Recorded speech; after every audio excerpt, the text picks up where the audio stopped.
Hey, hello, hi everyone. Welcome to Indo Pathshala and I am doing absolutely fine and hoping the same for you. इस video में जैसे previous year के questions pattern रहे हैं उसी तरीके से वीडियो बनाया गया है। इसमें जीएस के प्लस करंट अफेयर्स के क्वेश्चन हैं, टॉप एमसीक्यूज़ हैं, 50 से ज़्यादा क्वेश्चन हैं। आपको वीडियो बिल्कुल भी मिस नहीं करनी, शुरू से लेकर लास्ट तक देखनी है। तो इसी के साथ शुरू करते हैं, चलिए। Question number 1, recently prime minister Narendra Modi inaugurated Homi Bhabha cancer hospital and research centre in which of the following state. अभी फिलहाल ही में नरेंद्र मोदी जी ने होमी भाभा कैंसर हॉस्पिटल और रिसर्च सेंटर का इनॉग्रेशन किया, तो ये कौन से स्टेट में किया है?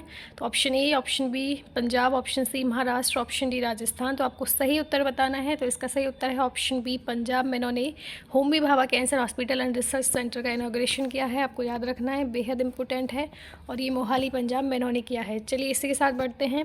2022 Liberty Medal will be awarded to who against the following by the National Constitution Center USA.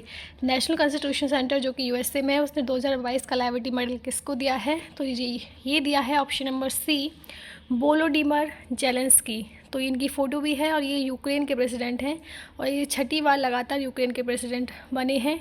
इसके अलावा इनको क्यों दिया गया है? क्योंकि इन्होंने रसिया से अपने जो यूक्रेन के सिटीजन्स हैं उनको डिफेंस करने में काफ़ी ज़्यादा योगदान दिया है। इसके अलावा किस तरीके से अपने देश को चलाया जाता है, किस तरीके से अपने देश को प्रोटेक्ट किया जाता है, ये इनसे काफ़ी सीखने की ज़रूरत है। इसी के संदर्भ में इनको 2022 का लाइबर्टी मेडल दिया गया है। ठीक है, चलिए नेक्स्ट बढ़ते हैं। रिसेंटली पीएम नरेंद्र मोदी ने एक लार्जेस्ट प्राइवेट हॉस्पिटल अमृता जिसका नाम है उसको इनॉग्रेट किया, तो ये कौन से स्टेट में बनाया गया है? तो ये बनाया गया है ऑप्शन नंबर बी, हरियाणा में। ठीक है, हरियाणा में जो है अमृता हॉस्पिटल बनाया गया है जो कि लार्जेस्ट हॉस्पिटल है। अब चलिए नेक्स्ट पे बढ़ते हैं। स्टैटिक क्वेश्चन है कुछ।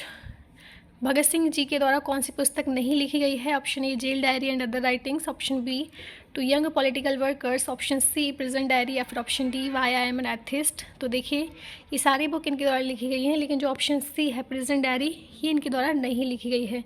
भगत सिंह जी जो कि आज के युवाओं के लिए काफ़ी इंस्पिरेशन, काफ़ी मोटिवेशन का काम करते हैं कि किस तरीके से, किस जज्बे के साथ ज़िंदगी जीनी चाहिए, तो इन्होंने काफ़ी पुस्तकें भी लिखी थी। तो इसमें प्रेजेंट डायरी इनके द्वारा नहीं लिखी गई है, ये जयप्रकाश नारायण जी के द्वारा लिखी गई है। इसके अलावा भगत सिंह जी कुछ प्रमुख संगठन से भी जुड़े थे, नौजवान भारत सभा, हिंदुस्तान सोशलिस्ट रिपब्लिक एसोसिएशन। ठीक है, इसी के साथ बढ़ते हैं अपने अगले क्वेश्चन पे। बुद्ध जी ने जो उपदेश दिया था ज्ञान प्राप्ति के बाद, उसमें कौन सी मुद्रा का इस्तेमाल किया गया था? ठीक है, हु अमंग द फॉलोइंग मुद्रा is the gesture of Buddha is depicted in his first sermon. तो देखिए कोई व्यक्ति ज्ञान प्राप्त करता है और उसकी मुद्रा क्या होगी, तो कितनी उत्सुकता की बात है ना कि वो कौन सी मुद्रा है जो उन्हें ज्ञान प्राप्ति के बाद वो हमें सिखाना चाह रहे हैं। तो option C is the right answer, dharma chakra मुद्रा।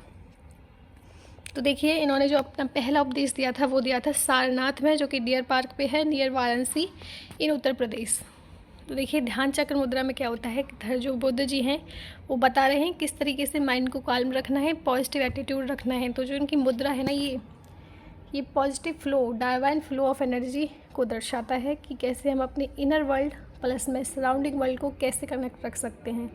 ठीक है, जो हमारा इनर वर्ल्ड है वो क्या कहता है, जो इनकी बातें ना सीधे दिल से आ रही हैं। ठीक है, तो जो भी बातें कहेंगे पहले उपदेश में वो सीधे दूसरों जो अपना दिल है वहाँ से ये बातें अब दूसरों के दिल तक पहुँचाएंगे।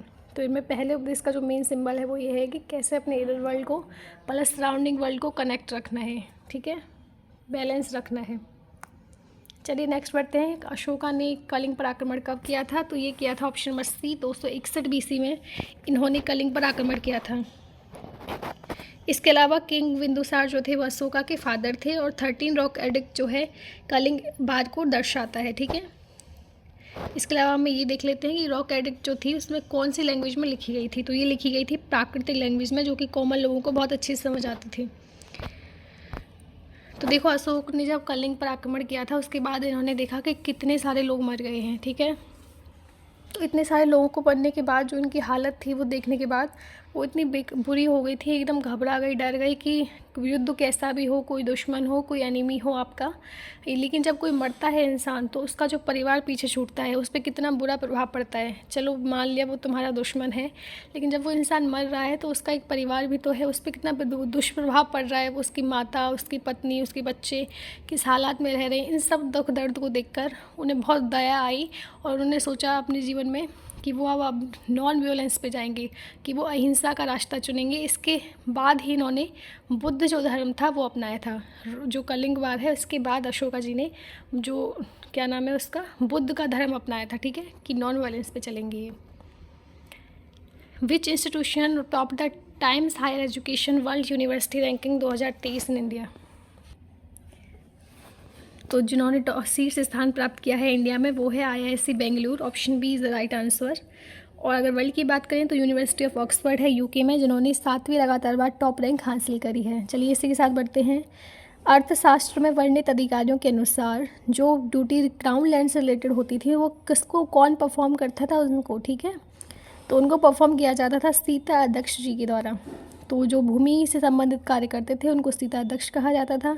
इसके अलावा देख लेते हैं द्वारिका भी एक वर्ड था जिसको कौन संभालता था, जो रिवेन्यू ऑफिसर होते थे चीफ गार्ड, उनको द्वारिका कहा जाता था। नेक्स्ट पढ़ते हैं। ग्वालियर के पास बाघ गुफाएं हैं, वो किस युग का पेंटिंग का प्रतिनिधित्व करती हैं। तो option A Maurya, option B Gupta, option C Kushan या ऑप्शन डी राजपूत। तो जो ग्वालियर के पास बाघ गुफाएं हैं वो गुप्ता इरा का सिंबलाइज करती हैं। तो गुप्ता एम्पायर जो था उसके फाउंडर थे श्री गुप्ता, और that gold coin during Gupta period उसको कहा जाता था रूपक, ठीक है। तो जो गुप्ता पीरियड के टाइम पे गोल्ड कॉइन था उसको रूपक कहा जाता था। इसके अलावा जिसने Sudarshan lake second time repair कराई उस रूस रूलर का नाम था स्कंद गुप्ता, और जो समुद्रगुप्त जी के कोर्ट पोइट थे उसको हरिसेन कहते हैं, ठीक है। तो ये सब बातें आपको याद रखनी। ये बाघ केव्स हैं, इसकी ये पिक्चर है। जैन धर्म निम्नलिखित में से किसके आसपास दो प्रमुख संप्रदाय में विभाजित है। तो Jainism split into 2 major sect around which of the following. तो किस जो जैन जो धर्म था वो 2 मेजर सेक्ट में डिवाइड हो गया। वो कौन से पीरियड के टाइम पे डिवाइड हुआ, तो ये था ऑप्शन सी 3rd सेंचुरी में ये 2 भागों में विभाजित हो गया। पहला जो भाग था वो दिगंबर जिसको कहते थे, जो नेग्ड पीपल रहते थे। इसके अलावा श्वेतांबर भी लोग थे, उनको जो वाइट कपड़े पहनते, ठीक है।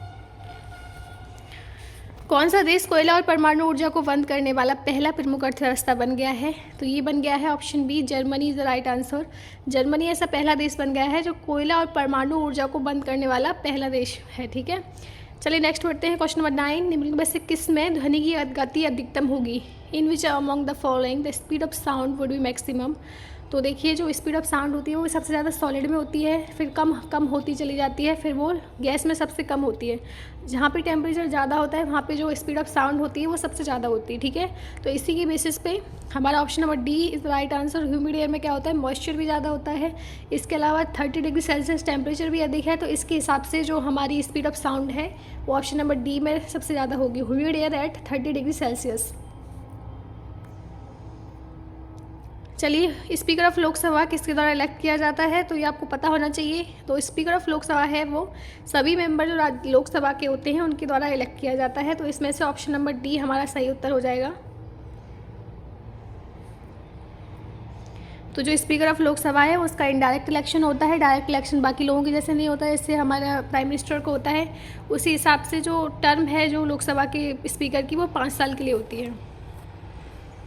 नेपोलियन ऑफ इंडिया किसे कहा जाता है, तो ये कहा जाता है ऑप्शन नंबर ए समुद्रगुप्त को नेपोलियन ऑफ इंडिया कहा जाता है। तो ए बी स्पेस जो कि हिस्टोरियन थे इन्होंने समुद्रगुप्त को नेपोलियन ऑफ इंडिया कहा है, और इन्होंने प्रयाग प्रस्ती जीता था। इसके अलावा इनको 100 मेडल्स का हीरो भी कहा जाता है। समुद्रगुप्त जो थे वो चंद्रगुप्त प्रथम के पहले पुत्र थे। इसके अलावा वो गुप्ता डायनेस्टी के 2nd रूलर थे, ठीक है।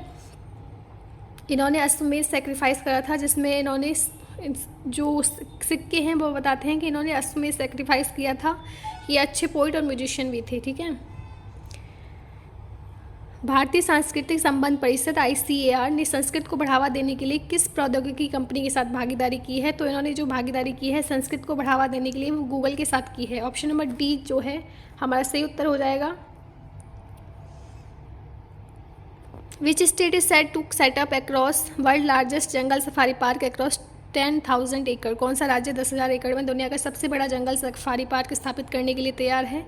तो यह ऑप्शन सी हरियाणा में ऐसा होगा, ठीक है। तो देखिए कितना इंपॉर्टेंट क्वेश्चन है, इस पर तो स्टार मार्क लगा लीजिए कि 10,000 एकड़ का दुनिया का सबसे बड़ा, ठीक ठीक है, आज तक दुनिया में नहीं इतना बना है, तो ये है हरियाणा में, अरावली रेंज के आसपास ही बनाया जाएगा।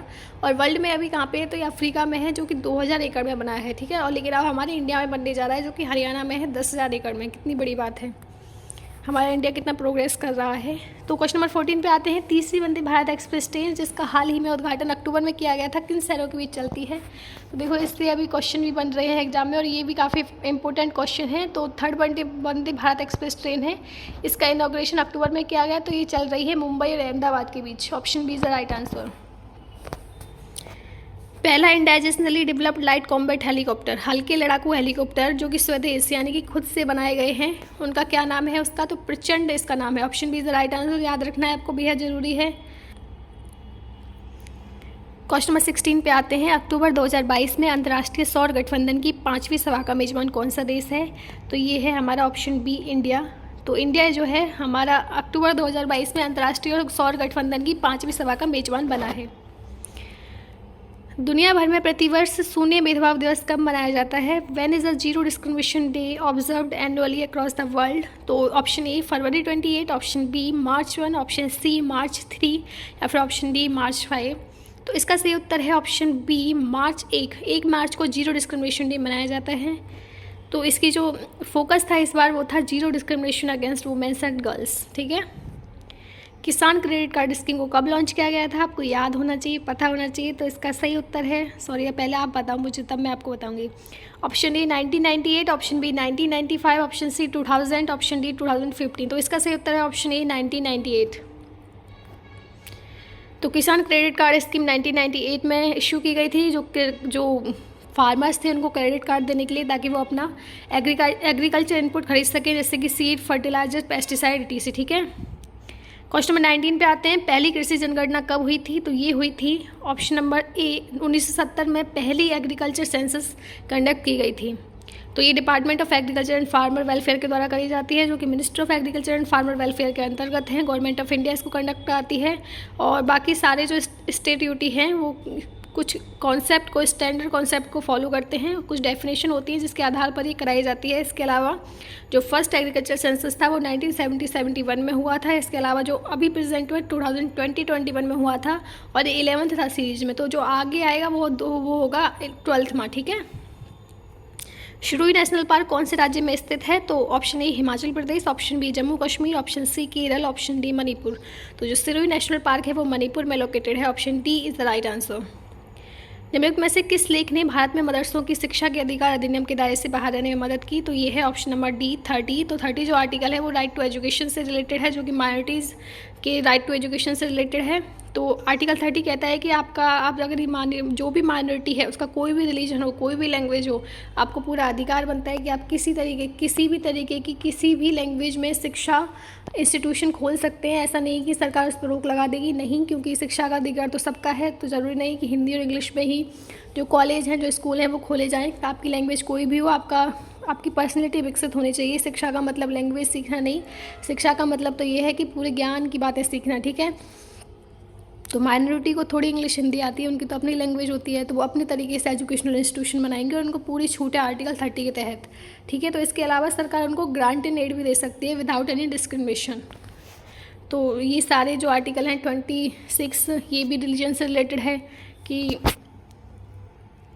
कहाँ गया, जो आर्टिकल 26 है ये भी रिलीजन से रिलेटेड है कि आपको पूरा अधिकार है आप कोई भी रिलीजन फॉलो करो। आर्टिकल 27 भी इस तरीके से रिलेटेड है कि आपको पूरा अधिकार है कि टैक्स अपना जो आर्टिकल 27 टैक्स से रिलेटेड है कि जो रिलीजन है उस पर आप, यदि आप रिलीजन का प्रचार कर रहे हैं तो टैक्स फ्री है। ठीक है, तो ये सारे जो आर्टिकल हैं वो रिलीजन से रिलेटेड हैं।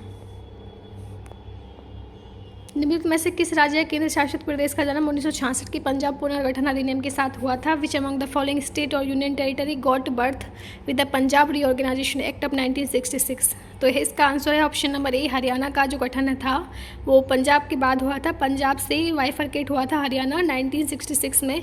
इसके अलावा ये 17th स्टेट बन गया। ठीक है, it form that 17 state of Indian union, और यूनियन टेरिटरी ऑफ चंडीगढ़ था वो भी इसी से कार्व्ड आउट हुआ था।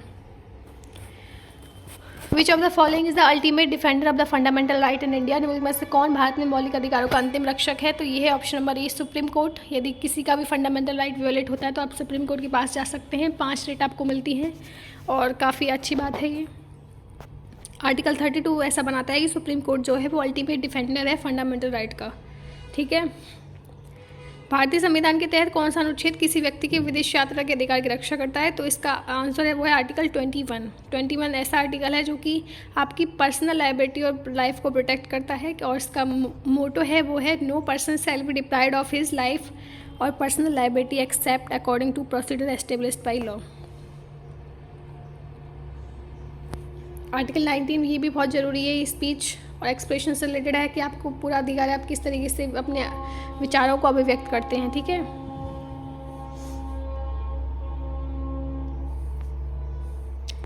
विच of the following is not in the domain of union government, में से कौन केंद्र सरकार के अधिकार क्षेत्र में नहीं है?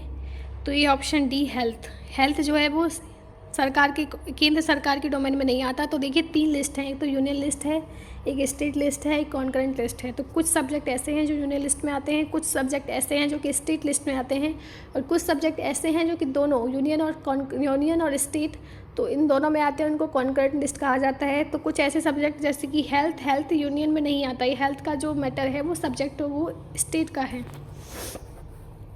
तो सेंट्रल गवर्नमेंट के अंदर कुछ लिस्ट आते हैं, देख लेते हैं। Defence, banking, currency, foreign affairs, communication, इन सब पे जो अधिकार है वो सेंट्रल गवर्नमेंट का है, इन पे कैसे कानून बनाना है। स्टेट लिस्ट देख लेते हैं। पुलिस, ट्रेड, एग्रीकल्चर, इरिगेशन, ये सब स्टेट के अंदर हैं, किस तरीके से उनको हक है पूरा कि किस तरीके से वो अपना कानून बनाए। कॉन्करेंट लिस्ट जैसे कि education, forest, trade, marriage, adoption, succession, ये दोनों के अंतर्गत आते हैं, दोनों ही कानून बना सकते हैं। नेक्स्ट अपने क्वेश्चन नंबर 26 पे आते हैं। Which constitution amendment act provided for establishment of common high court for 2 or more state, कि एक ही हाई कोर्ट हो सकती है 2 या 2 से अधिक राज्यों के लिए। तो वो कौन सा कॉन्स्टिट्यूशनल अमेंडमेंट ने ऐसा बताया? तो ये बताया ऑप्शन नंबर सी, 7th अमेंडमेंट ने। ठीक है। 7th अमेंडमेंट के अकॉर्डिंग 2 या 2 से अधिक राज्य एक ही कॉमन हाई कोर्ट एस्टेब्लिश कर सकते हैं। क्वेश्चन नंबर 27 पे आते हैं। राष्ट्रपति शासन के दौरान राष्ट्रपति के एजेंट के रूप में व्यापक कार्यकारी शक्तियाँ किसे प्राप्त हैं? तो ये हैं ऑप्शन ए, गवर्नर को। ठीक है। जैसे कि एक्सटेंसिव एग्जीक्यूटिव पावर जैसे प्रेसिडेंट करता है वैसे ही गवर्नर करता है। विच of the following represent the disapproval of policy underlying the demand, यदि कौन सी ऐसी पॉलिसी उसको कहा जाएगा यदि अस्वीकृति उसमें हो जाती है तो उसको कहते हैं policy cut motion. Option A is the right answer. तो पॉलिसी कट मोशन जो होती है, यदि डिसअप्रूवल हो जाता है पॉलिसी का तो उसको पॉलिसी कट मोशन कहेंगे। और इसके अलावा इसमें से इसका मतलब इसको ऐसे रिप्रेजेंट करते हैं कि एक जो रुपये है वो काट लिया गया। ठीक है। इसको कहते हैं policy cut motion. Question number 29 पे आते हैं। किस राज्य सरकार ने वृद्ध लोगों के लिए आश्रा पेंशन योजना शुरू की है? तो ये की है ऑप्शन बी, तेलंगाना ने। तेलंगाना ने वृद्ध लोगों के लिए आश्रा पेंशन योजना शुरू की है। तो Nobel Memorial Prize in economic science 2022 was awarded to 3 scientist for their research in which field. तो 3 साइंटिस्ट हैं, इन्होंने एक फील्ड में रिसर्च की है तो उसके आधार पर इन्हें नोबेल प्राइज़ मिला है इकोनॉमिक्स में। तो ये कौन सा सब्जेक्ट था इनका? तो ये है option C is the right answer, bank और फाइनेंशियल क्राइसिस। अभी देखो कोरोना का टाइम था तो कितने सारे बैंक फाइनेंशियल क्राइसिस में चले गए थे। उसके अलावा हमें पता चला कि बैंक की कितनी अहमियत है, लोगों के लिए बैंक की कितनी अहमियत है, किस तरीके से अपने कैश को हमें प्रोटेक्ट करना चाहिए, किस तरीके से बैंक को अपना जो इंफ्रास्ट्रक्चर है वो रिक्रिएट करना चाहिए। तो इस सब्जेक्ट पर इन्होंने रिसर्च करी थी और उन्होंने काफ़ी आउटस्टैंडिंग काम किया है जिसके आधार पर इन्हें नोबेल प्राइज़ मिला है। ठीक है। तो इनके नाम देख लेते हैं। तो नाम है इनके Ben S Bernanke, Douglas W Diamond, Philip H Dybvig. ठीक है। क्वेश्चन नंबर 31 पे आते हैं कि अगर जो ऑब्जेक्ट है उसको इन्फिनिटी पे रखा जाता है तो कॉन्वेक्स मिरर में किस तरीके की नेचर ऑफ इमेज बनेगी? तो इसमें option A real and inverted, option B virtual and direct, option C virtual and inverted, option D real and direct. तो इसका सही उत्तर है option B, virtual and direct image बनती है। जब भी कोई ऑब्जेक्ट इन्फिनिटी पे रखा जाता है तो इसकी जो इमेज है वो वर्चुअल एंड डायरेक्ट बनती है। ठीक है।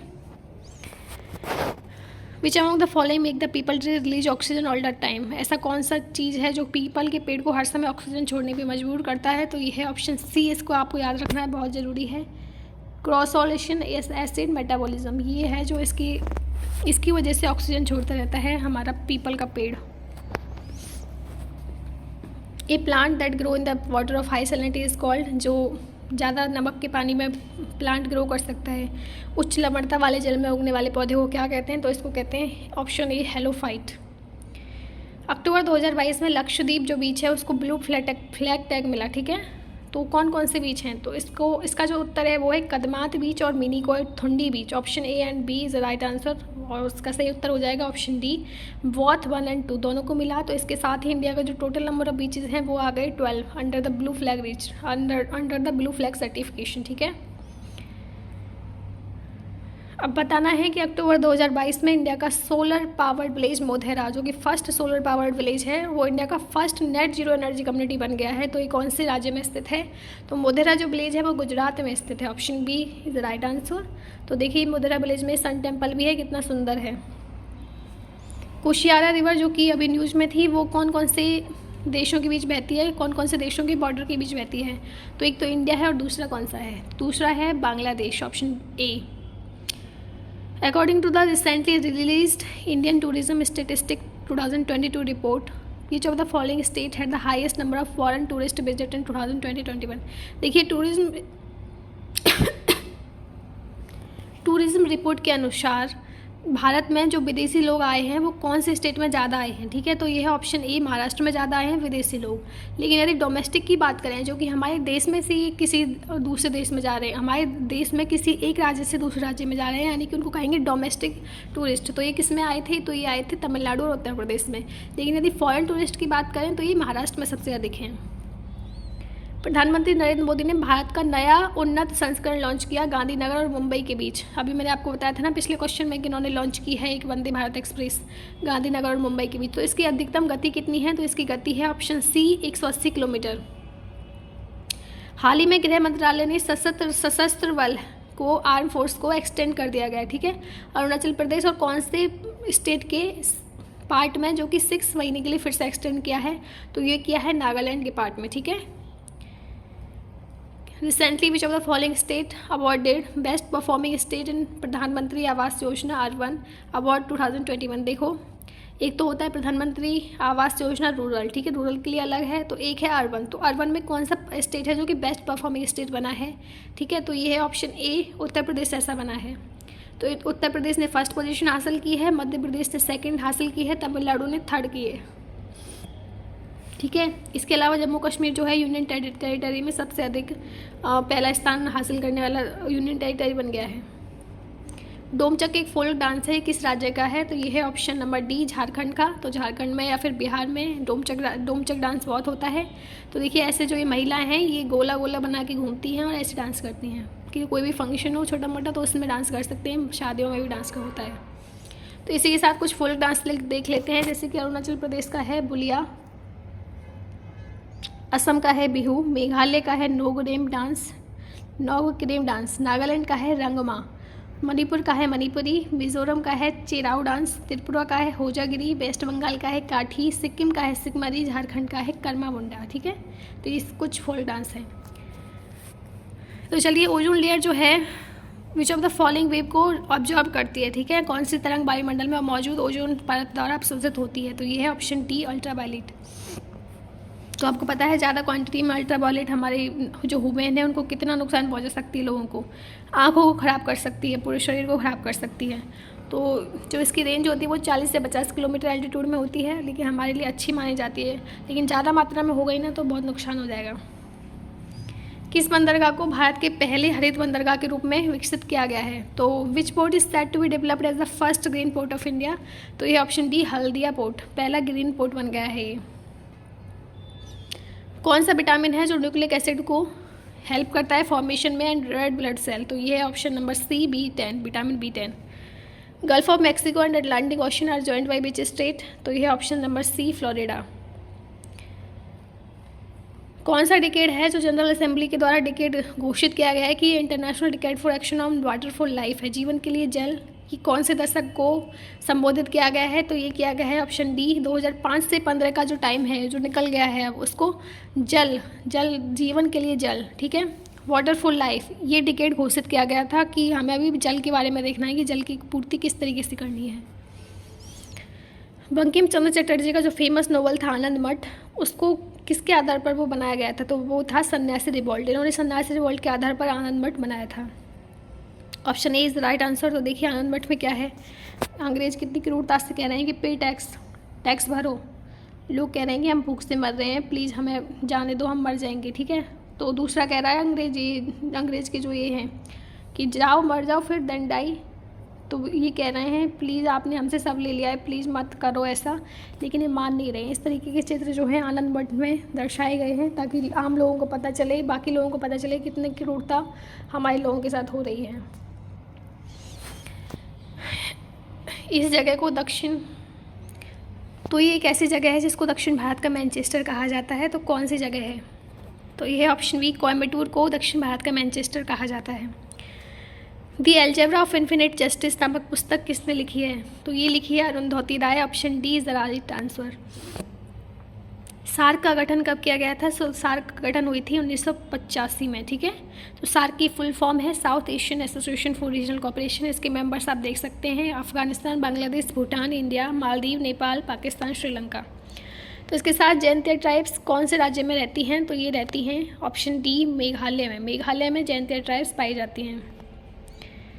अब कुछ इंपॉर्टेंट अवार्ड एंड ऑनर देख लेते हैं। प्रेसिडेंट कलर मिला है तमिलनाडु पुलिस को।